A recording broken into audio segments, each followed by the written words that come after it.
What's up, guys? It's been a bit, but today I'm super excited to be installing the JDY dual pump, dual 525 wall bros.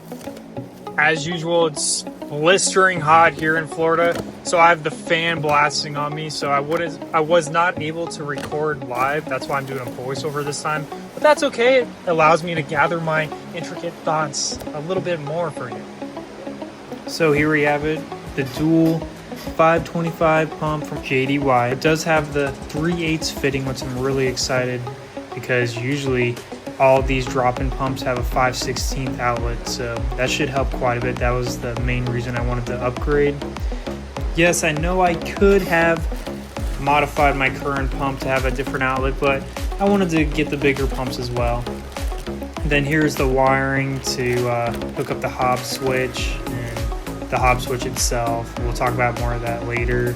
Then here's the new 3/8 line. It's really nice, solid line. I'm not worried about this getting torn up by the road or anything. It's strong, and this was interesting. This is a very high-flowing Bentley fuel pressure regulator. Well, it's built into the fuel filter. It has a regulator inside, and lots of kits, they'll want you to just bypass that and have on its own fuel pressure regulator and a full return line and all of that. But no, with this kit, it should work fine with this, and it does actually.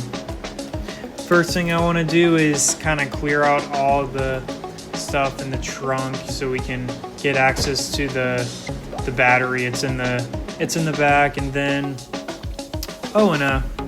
here's my new Lazy Day brand, but we'll talk about that in a little bit.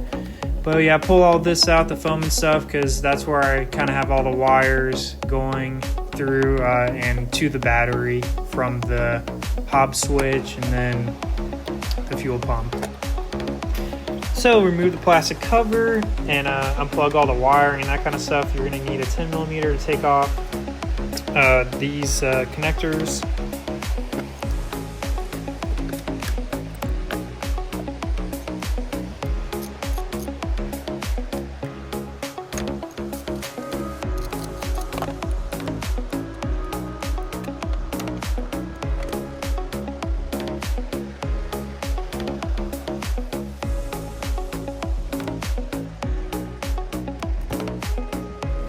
Now go ahead and find the biggest flathead you can and tap around the collar and loosen that.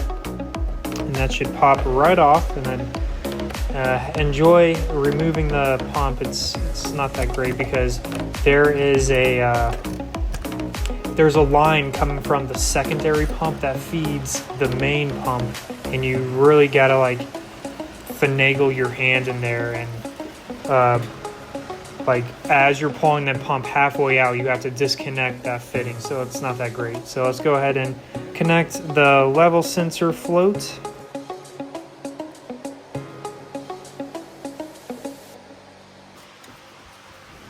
So excuse my white as paper legs, but super hot out, so I'm wearing my little soccer shorts. Hey guys, sorry, super sweaty, but quick little interruption here. I just want to show you guys my new business, Lazy Day Detailing. I got all kinds of products. This is my favorite here, Clean and Seal. It's a waterless wash, which demonstrates the Audi's all dirty. It always gets pretty dirty back here with bugs and stuff on the back roads. But this is a cleaner, works on paint and wrap, and it also adds a protective ceramic coating to the vinyl. So, and it doesn't streak, it looks great. Here we have Sidewall Shine. It's a tire dressing, just puts a nice satin sheen. And Hydro Bead, this is really strong stuff. It lasts 6 to 12 months of, it's a ceramic spray. Wheel Retreat, this is our wheel cleaner. It's a brake dust and grease remover. Sunset Suds, super foamy soap for a foam cannon or just to use in a bucket and with the rags.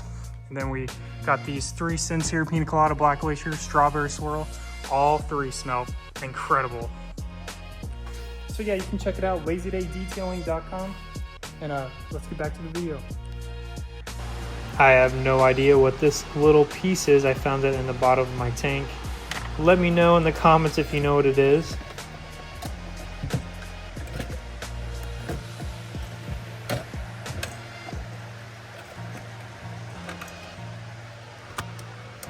So right here, I'm actually trying to connect the wrong fitting, but do you see that the fitting there with the white? That is the one you're going to connect to, and for some reason it's even further away. The other one without the white, you just put into one of the feed holes on the pump. You'll when you're reading the instructions from JDY, you'll see where you're supposed to put that. So let's go ahead and tap the collar back on with the biggest screwdriver and hammer you have, and then reinstall everything else. And yeah, for this part I am going to jack the car up. As you can see, it's already on some jack stands, and this is probably the most difficult part. So what I'm doing here is removing the OEM feed line that goes from the pump to the fuel filter. It's a 5/16, and we're going to replace it with the 3/8 Big Mama. So yeah, this is very hard because there's only a small space over there to the left that you have to feed the line through. What I did is I used this like metal braided fishing line that my father-in-law had, and I tied to it, and I had to yank on it. Like, I fed it through with my hand as I pulled on the line with my leg. It was weird. I was like stepping on the line to put a lot of tension on it as I fed through. It was definitely difficult, but eventually I got it through. And then we go ahead and hook the new Bentley fuel filter on, and then run the line. I haven't tucked it up or zip tied it up yet, but as you can see, I ran it all the way to the front, and it has a nice little outlet here that we can hook up to with a check valve already installed, ready to go. So now I'm gonna take out all my messy 5/16 line here, and we're gonna clean things up.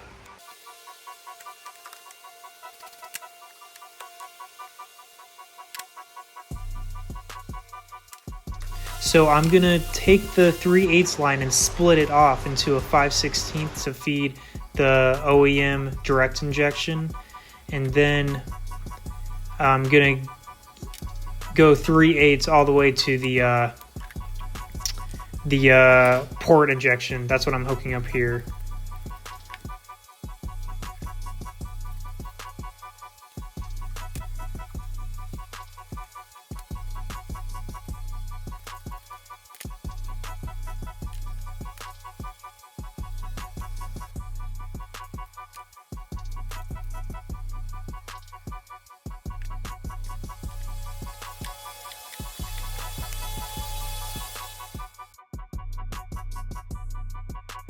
I got the line all tucked in and zip tied, ready to go, shielded from any debris.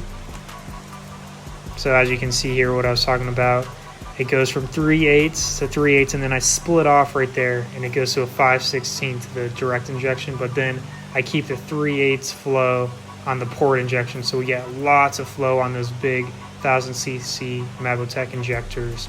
And the direct injection are actually Mavotec injectors as well, EA113 injectors that you can find on Hampton Tuning. So I want to go over the wiring really quick. The way this works is the Hob switch right there, that black box, is connected to boost, and when it sees boost, it clicks a Hob switch, and then that will supply power to the secondary fuel pump. And as you can see, I have it grounded back here and connected to the battery, and then up into the fuel pump. Well guys, we're now in Mexico. You're spinning around on the steering wheel, on the GoPro. Let's see what we can do. Let's start it a little bit lower this time.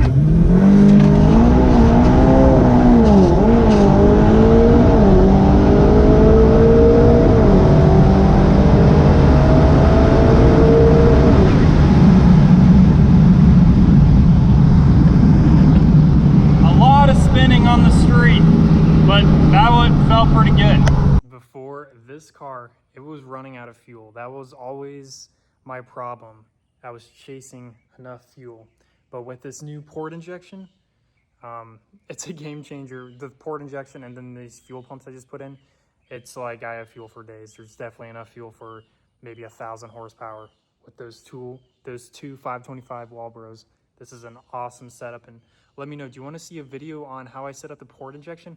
I don't think anyone has a video out for setting up port injection, like how to do the controller and stuff on these cars, specifically like the Mk6 Golfs or Gen 2 EA 888s, EA 113. No one has a port injection video, so I think I'm gonna make that next. But thanks for sticking around, and I'll see you in the next one. Peace.